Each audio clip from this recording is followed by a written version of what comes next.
The Scarlet Letter by Nathaniel Hawthorne. Chapter 12. The Minister's Vigil. Walking in the shadow of a dream, as it were, and perhaps actually under the influence of a species of somnambulism, Mr. Dimmesdale reached the spot where, now so long since, Hester Prynne had lived through her first hours of public ignominy. The same platform or scaffold, black and weather-stained with the storm or sunshine of 7 long years, and foot-worn too, with the tread of many culprits who had since ascended it, remained standing beneath the balcony of the meeting-house. The minister went up the steps. It was an obscure night of early May. An unvaried pall of cloud muffled the whole expanse of sky from zenith to horizon. If the same multitude which had stood as eyewitnesses while Hester Prynne sustained her punishment could now have been summoned forth, they would have discerned no face above the platform, nor hardly the outline of a human shape in the dark grey of the midnight. But the town was all asleep. There was no peril of discovery. The minister might stand there, if it so pleased him, until morning should redden in the east, without other risk than that the dank and chill night air would creep into his frame, and stiffen his joints with rheumatism, and clog his throat with catarrh and cough, thereby defrauding the expectant audience of tomorrow's prayer and sermon. No eye could see him, save that ever-wakeful one which had seen him in his closet, wielding the bloody scourge. Why, then, had he come hither? Was it but the mockery of penitence? A mockery indeed, but in which his soul trifled with itself. A mockery at which angels blushed and wept, while fiends rejoiced with jeering laughter. He had been driven hither by the impulse of that remorse which dogged him everywhere, and whose own sister and closely linked companion was that cowardice which invariably drew him back with her tremulous gripe, just when the other impulse had hurried him to the verge of a disclosure. Poor miserable man! What right had infirmity like his to burden itself with crime? Crime is for the iron-nerved, who have their choice either to endure it, or if it press too hard, to exert their fierce and savage strength for a good purpose, and fling it off at once. This feeble and most sensitive of spirits could do neither, yet continually did one thing or another, which intertwined in the same inextricable knot the agony of heaven-defying guilt and vain repentance. And thus, while standing on the scaffold, in this vain show of expiation, Mr. Dimmesdale was overcome with a great horror of mind, as if the universe were gazing at a scarlet token on his naked breast, right over his heart. On that spot, in very truth, there was, and there had long been, the gnawing and poisonous tooth of bodily pain. Without any effort of his will, or power to restrain himself, he shrieked aloud, an outcry that went pealing through the night, and was beaten back from one house to another, and reverberated from the hills in the background, as if a company of devils, detecting so much misery and terror in it, had made a plaything of the sound, and were bandying it to and fro. "It is done," muttered the minister, covering his face with his hands. "The whole town will awake and hurry forth, and find me here." But it was not so. The shriek had perhaps sounded with a far greater power to his own startled ears than it actually possessed. The town did not awake, or if it did, the drowsy slumberers mistook the cry either for something frightful in a dream, or for the noise of witches, whose voices, at that period, were often heard to pass over the settlements or lonely cottages as they rode with Satan through the air. The clergyman, therefore, hearing no symptoms of disturbance, uncovered his eyes and looked about him. At one of the chamber windows of Governor Bellingham's mansion, which stood at some distance, on the line of another street, he beheld the appearance of the old magistrate himself, with a lamp in his hand, a white nightcap on his head, and a long white gown enveloping his figure. He looked like a ghost, evoked unseasonably from the grave.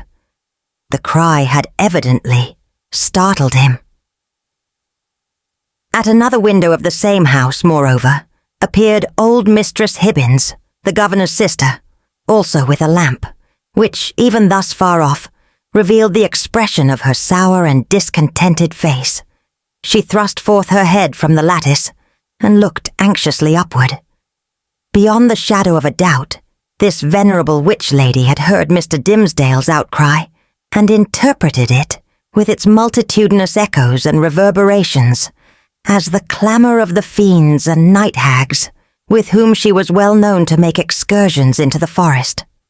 Detecting the gleam of Governor Bellingham's lamp, the old lady quickly extinguished her own and vanished. Possibly she went up among the clouds. The minister saw nothing further of her motions. The magistrate, after a wary observation of the darkness, into which nevertheless he could see but little further than he might into a millstone, retired from the window. The minister grew comparatively calm. His eyes, however, were soon greeted by a little, glimmering light, which, at first a long way off, was approaching up the street. It threw a gleam of recognition on here a post, and there a garden fence, and here a latticed window pane, and there a pump with its full trough of water, and here again an arched door of oak with an iron knocker and a rough log for the doorstep. The Reverend Mr. Dimmesdale noted all these minute particulars, even while firmly convinced that the doom of his existence was stealing onward in the footsteps which he now heard, and that the gleam of the lantern would fall upon him in a few moments more and reveal his long-hidden secret. As the light drew nearer, he beheld within its illuminated circle his brother clergyman, or to speak more accurately, his professional father, as well as highly valued friend, the Reverend Mr. Wilson, who, as Mr. Dimmesdale now conjectured, had been praying at the bedside of some dying man, and so he had. The good old minister came freshly from the death chamber of Governor Winthrop, who had passed from earth to heaven within that very hour, and now, surrounded like the saint-like personages of olden times, with a radiant halo that glorified him amid this gloomy night of sin, as if the departed governor had left him an inheritance of his glory, or as if he had caught upon himself the distant shine of the celestial city, while looking thitherward to see the triumphant pilgrim pass within its gates. Now, in short, good Father Wilson was moving homeward, aiding his footsteps with a lighted lantern. The glimmer of this luminary suggested the above conceits to Mr. Dimmesdale, who smiled, nay, almost laughed at them, and then wondered if he were going mad. As the Reverend Mr. Wilson passed beside the scaffold, closely muffling his Geneva cloak about him with one arm and holding the lantern before his breast with the other, the minister could hardly restrain himself from speaking. "Good evening to you, venerable Father Wilson. Come up hither, I pray you, and pass a pleasant hour with me." Good heavens! Had Mr. Dimmesdale actually spoken? For one instant he believed that these words had passed his lips, but they were uttered only within his imagination. The venerable Father Wilson continued to step slowly onward, looking carefully at the muddy pathway before his feet, and never once turning his head towards the guilty platform. When the light of the glimmering lantern had faded quite away, the minister discovered by the faintness which came over him that the last few moments had been a crisis of terrible anxiety, although his mind had made an involuntary effort to relieve itself by a kind of lurid playfulness. Shortly afterwards, the like grisly sense of the humorous again stole in among the solemn phantoms of his thought. He felt his limbs growing stiff with the unaccustomed chilliness of the night, and doubted whether he should be able to descend the steps of the scaffold. Morning would break, and find him there. The neighborhood would begin to rouse itself. The earliest riser coming forth in the dim twilight would perceive a vaguely defined figure aloft on the place of shame, and half-crazed betwixt alarm and curiosity, would go, knocking from door to door, summoning all the people to behold the ghost, as he needs must think it, of some defunct transgressor. A dusky tumult would flap its wings from one house to another. Then, the morning light still waxing stronger, old patriarchs would rise up in great haste, each in his flannel gown, and matronly dames, without pausing to put off their night gear. The whole tribe of decorous personages, who had never heretofore been seen with a single hair of their heads awry, would start into public view, with the disorder of a nightmare in their aspects. Old Governor Bellingham would come grimly forth, with his King James's ruff fastened askew, and Mistress Hibbins with some twigs of the forest clinging to her skirts, and looking sourer than ever, as having hardly got a wink of sleep after her night ride, and good Father Wilson, too, after spending half the night at a deathbed, and liking ill to be disturbed, thus early, out of his dreams about the glorified saints. Hither likewise would come the elders and deacons of Mr. Dimmesdale's church, and the young virgins who so idolized their minister, and had made a shrine for him in their white bosoms, which now, by the by, in their hurry and confusion, they would scantly have given themselves time to cover with their kerchiefs. All people, in a word, would come stumbling over their thresholds, and turning up their amazed and horror-stricken visages around the scaffold. Whom would they discern there with the red eastern light upon his brow?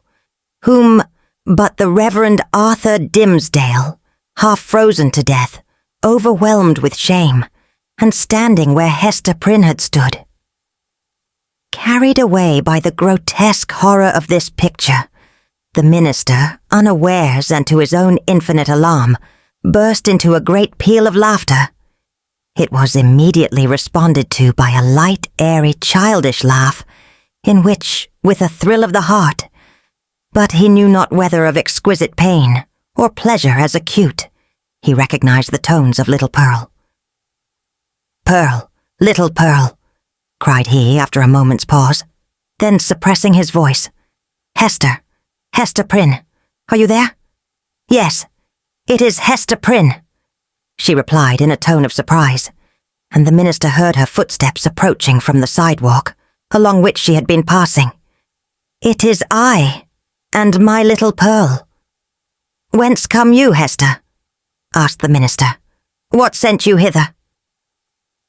"I have been watching at a deathbed," answered Hester Prynne, "at Governor Winthrop's deathbed, and have taken his measure for a robe, and am now going homeward to my dwelling." "Come up hither, Hester, thou and little Pearl," said the Reverend Mr. Dimmesdale. "Ye have both been here before, but I was not with you. Come up hither once again, and we will stand all three together." She silently ascended the steps and stood on the platform, holding little Pearl by the hand. The minister felt for the child's other hand, and took it. The moment that he did so, there came what seemed a tumultuous rush of new life, other life than his own, pouring like a torrent into his heart and hurrying through all his veins, as if the mother and the child were communicating their vital warmth to his half-torpid system. The three formed an electric chain. "Minister," whispered little Pearl. "What wouldst thou say, child?" asked Mr. Dimmesdale. "Wilt thou stand here with mother and me tomorrow noontide?" inquired Pearl. "Nay, not so, my little Pearl," answered the minister, for with the new energy of the moment, all the dread of public exposure that had so long been the anguish of his life had returned upon him, and he was already trembling at the conjunction in which, with a strange joy nevertheless, he now found himself. Not so, my child.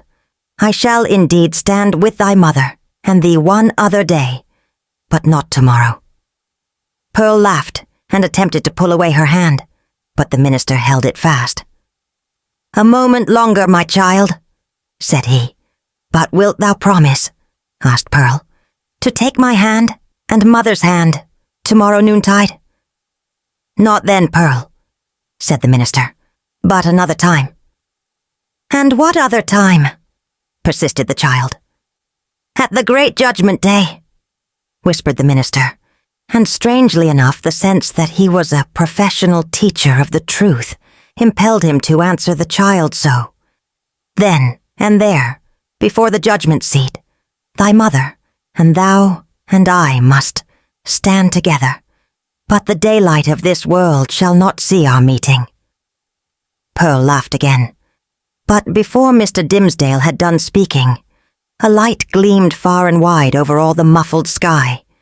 It was doubtless caused by one of those meteors which the night watcher may so often observe burning out to waste in the vacant regions of the atmosphere. So powerful was its radiance that it thoroughly illuminated the dense medium of cloud betwixt the sky and earth.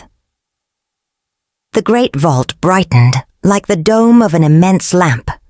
It showed the familiar scene of the street with the distinctness of midday, but also with the awfulness that is always imparted to familiar objects by an unaccustomed light.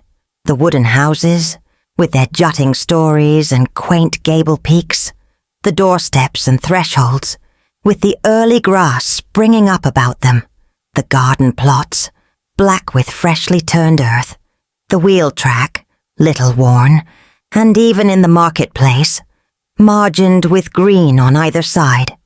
All were visible, but with a singularity of aspect that seemed to give another moral interpretation to the things of this world than they had ever borne before. And there stood the minister, with his hand over his heart, and Hester Prynne, with the embroidered letter glimmering on her bosom, and little Pearl, herself a symbol, and the connecting link between those two. They stood in the noon of that strange and solemn splendor, as if it were the light that is to reveal all secrets, and the daybreak that shall unite all who belong to one another. There was witchcraft in little Pearl's eyes, and her face, as she glanced upward at the minister, wore that naughty smile which made its expression frequently so elvish. She withdrew her hand from Mr. Dimmesdale's and pointed across the street, but he clasped both his hands over his breast and cast his eyes towards the zenith. Nothing was more common in those days than to interpret all meteoric appearances and other natural phenomena that occurred with less regularity than the rise and set of sun and moon, as so many revelations from a supernatural source. Thus, a blazing spear, a sword of flame, a bow, or a sheaf of arrows, seen in the midnight sky, prefigured Indian warfare. Pestilence was known to have been foreboded by a shower of crimson light. We doubt whether any marked event, for good or evil, ever befell New England, from its settlement down to revolutionary times, of which the inhabitants had not been previously warned by some spectacle of this nature. Not seldom, it had been seen by multitudes. Oftener, however, its credibility rested on the faith of some lonely eyewitness who beheld the wonder through the colored, magnifying, and distorting medium of his imagination, and shaped it more distinctly in his afterthought. It was indeed a majestic idea that the destiny of nations should be revealed in these awful hieroglyphics on the cope of heaven. A scroll so wide might not be deemed too expansive for Providence to write a people's doom upon. The belief was a favorite one with our forefathers, as betokening that their infant commonwealth was under a celestial guardianship of peculiar intimacy and strictness. But what shall we say when an individual discovers a revelation addressed to himself alone, on the same vast sheet of record. In such a case, it could only be the symptom of a highly disordered mental state, when a man, rendered morbidly self-contemplative by long, intense, and secret pain, had extended his egotism over the whole expanse of nature, until the firmament itself should appear no more than a fitting page for his soul's history and fate. We impute it, therefore, solely to the disease in his own eye and heart, that the minister, looking upward to the zenith, beheld there the appearance of an immense letter, the letter A, marked out in lines of dull red light. Naught but the meteor may have shown itself at that point, burning duskily through a veil of cloud, but with no such shape as his guilty imagination gave it, or at least with so little definiteness that another's guilt might have seen another symbol in it. There was a singular circumstance that characterized Mr. Dimmesdale's psychological state at this moment. All the time that he gazed upward to the zenith, he was nevertheless perfectly aware that little Pearl was pointing her finger towards old Roger Chillingworth, who stood at no great distance from the scaffold. The minister appeared to see him, with the same glance that discerned the miraculous letter. To his features, as to all other objects, the meteoric light imparted a new expression. Or it might well be that the physician was not careful then, as at all other times, to hide the malevolence with which he looked upon his victim. Certainly, if the meteor kindled up the sky and disclosed the earth, with an awfulness that admonished Hester Prynne and the clergyman of the day of judgment, then might Roger Chillingworth have passed with them for the arch-fiend, standing there with a smile and scowl, to claim his own. So vivid was the expression, or so intense the minister's perception of it, that it seemed still to remain painted on the darkness after the meteor had vanished, with an effect as if the street and all things else were at once annihilated. "Who is that man, Hester?" gasped Mr. Dimmesdale, overcome with terror. "I shiver at him. Dost thou know the man? I hate him, Hester." She remembered her oath and was silent. "I tell thee, my soul shivers at him," muttered the minister again. "Who is he? Who is he? Canst thou do nothing for me? I have a nameless horror of the man." "Minister," said little Pearl, "I can tell thee who he is." "Quickly then, child," said the minister, bending his ear close to her lips. "Quickly, and as low as thou canst whisper." Pearl mumbled something into his ear that sounded indeed like human language, but was only such gibberish as children may be heard amusing themselves with by the hour together. At all events, if it involved any secret information in regard to old Roger Chillingworth, it was in a tongue unknown to the erudite clergyman, and did but increase the bewilderment of his mind. The elvish child then laughed aloud. "Dost thou mock me now?" said the minister. "Thou wast not bold, thou wast not true," answered the child. "Thou wouldst not promise to take my hand, and mother's hand, tomorrow noontide?" "Worthy, sir," answered the physician, who had now advanced to the foot of the platform. "Pious Master Dimmesdale, can this be you? Well, well, indeed. We men of study, whose heads are in our books, have need to be straitly looked after. We dream in our waking moments, and walk in our sleep. Come, good sir, and my dear friend, I pray you, let me lead you home." "How knewest thou that I was here?" asked the minister fearfully. "Verily, and in good faith," answered Roger Chillingworth. "I knew nothing of the matter.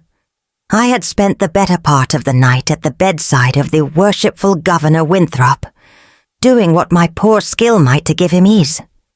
He going home to a better world, I likewise was on my way homeward, when this strange light shone out.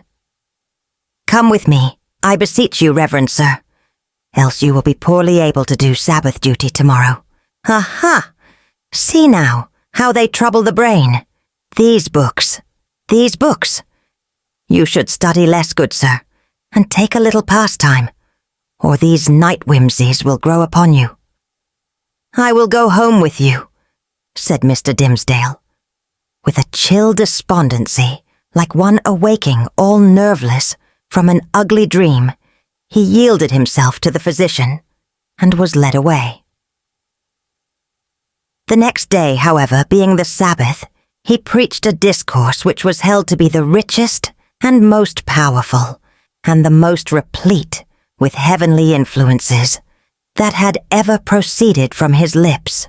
Souls, it is said, more souls than one, were brought to the truth by the efficacy of that sermon, and vowed within themselves to cherish a holy gratitude towards Mr. Dimmesdale throughout the long hereafter. But as he came down the pulpit steps, the grey-bearded sexton met him, holding up a black glove, which the minister recognized as his own. "It was found," said the sexton, "this morning on the scaffold where evildoers are set up to public shame. Satan dropped it there, I take it, intending a scurrilous jest against your reverence. But indeed, he was blind and foolish, as he ever and always is.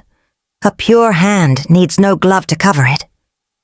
"Thank you, my good friend," said the minister gravely but startled at heart, for so confused was his remembrance that he had almost brought himself to look at the events of the past night as visionary. "Yes, it seems to be my glove indeed. And since Satan saw fit to steal it, your reverence must needs handle him without gloves, henceforward," remarked the old sexton, grimly smiling.